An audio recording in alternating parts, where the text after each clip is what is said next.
81 এর বর্গমূল নির্ণয় করো। কিরকম করব?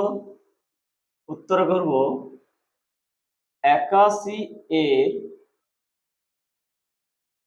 বর্গমূল সমান লিখব বর্গমূল চিহ্ন দিয়ে তার ভিতরে 81।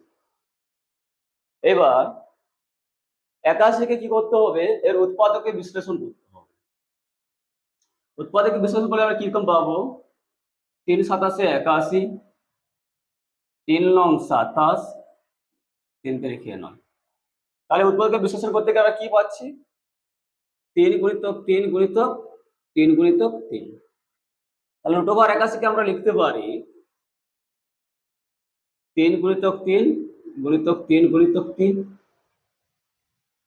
এবার এই যে সংখ্যাগুলো আছে এর প্রত্যেকটা জোড়ার মধ্যে একটিকে নিয়ে নেব, নিয়ে বর্গমূল চিহ্নটাকে তুলে দেবো।